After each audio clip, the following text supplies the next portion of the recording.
Hello दोस्तों, मेरी कहानी वाले चैनल पे आप सबका स्वागत है। तो दोस्तों, हमारी आज की कहानी है शक की सुई हमेशा बहू पर आकर क्यों अटक जाती है। अरे लड़कियों, तुम्हारा तैयार होना कब खत्म होगा। गुड़चड़ी का वक्त होने को आ गया और तुम लोगों का सजना संवरना ही पूरा नहीं होता। केत की बहू, तुझे तो रमन को काजल लगानी है, जल्दी से आजा तैयार होकर। आज कांता जी के छोटे बेटे की शादी थी।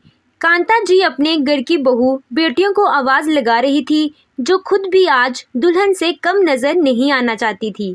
तभी उनकी छोटी ननद सारिका बदहवास सी उनके पास आकर बोली, अरे भाभी, पहले जाकर अपनी ईशा को तो संभाल लो, बेचारी का रो रो कर बुरा हाल हो गया है।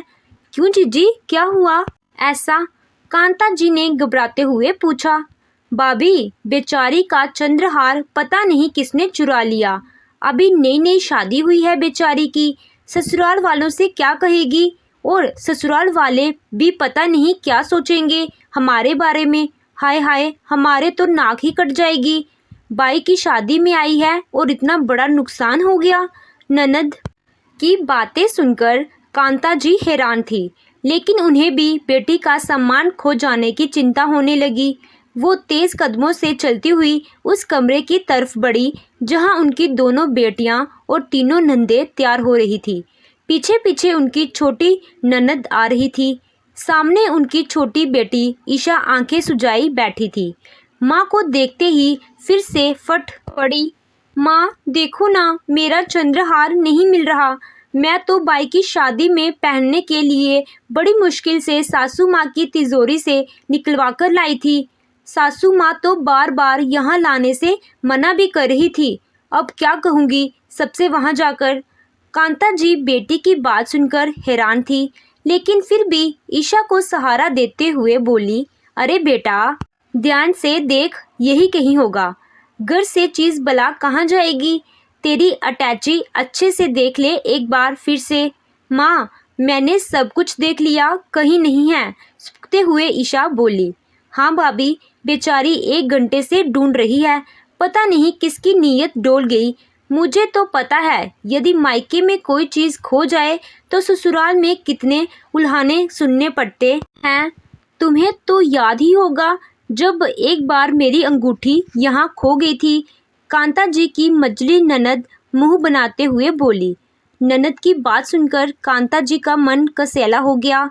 वह कुछ बोलती, इससे पहले ही बड़ी ननद बोल पड़ी, अरे बातें ही करती रहोगी या हमारी लाडो का हार भी ढूंढना है।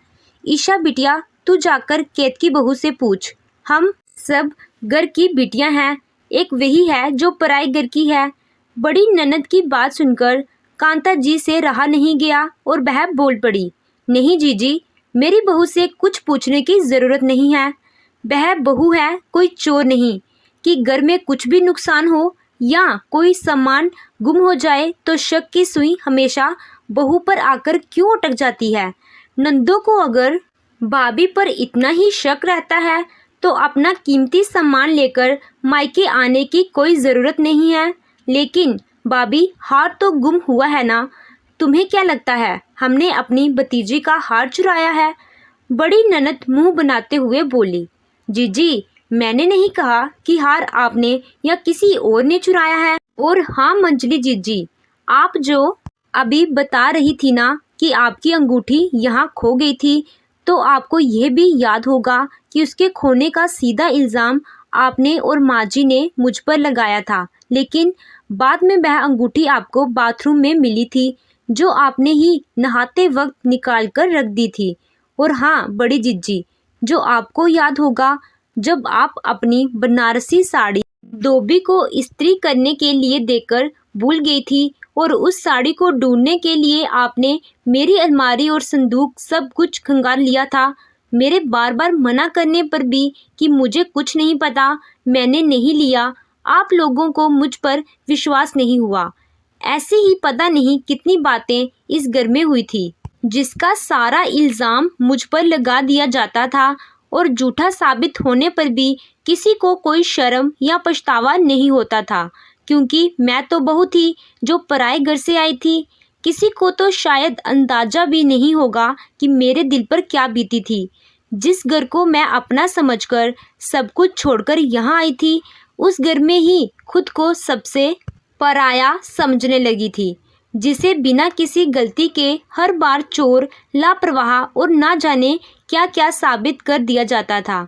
आज कांता जी के मन में जमा हुआ वर्षों का लावा फट पड़ा था, जिसकी गर्मी से बचने के लिए उनकी तीनों नंदों को कोई जगह नजर नहीं आ रही थी।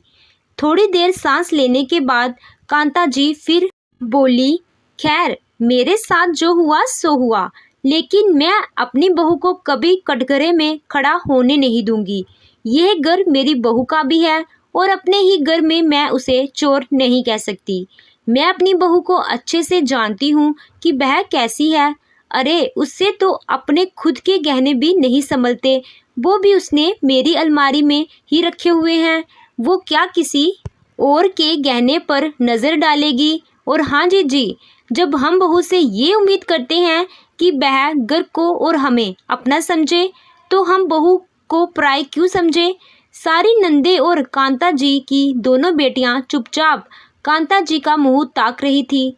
दरवाजे के बाहर खड़ी उनकी बहू अपनी सास पर गर्व कर रही थी, जिन्होंने उसके आत्मसम्मान पर कोई आंच नहीं आने दी थी।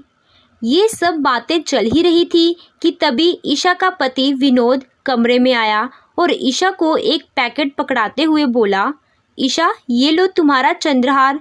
जब माँ ने तुम्हें टोक दिया कि इतना भारी हार शादी वाले घर में ले जाकर क्या करोगी, तो तुमने गुस्से में आकर ये हार वहीं टेबल पर पटक दिया था और बाद में रखना भूल गई थी। दामाद की बात सुनकर सब एक दूसरे का मुंह देखने लगे। ईशा मुंह बनाते हुए बोली, मैं तो भूल ही गई थी। मुझे माँ का ये कहना अच्छा नहीं लगा, तो मैंने ये हार निकाल कर वहीं रख दिया था। कांता जी का सर आज सबके सामने गर्व से ऊंचा हो गया था।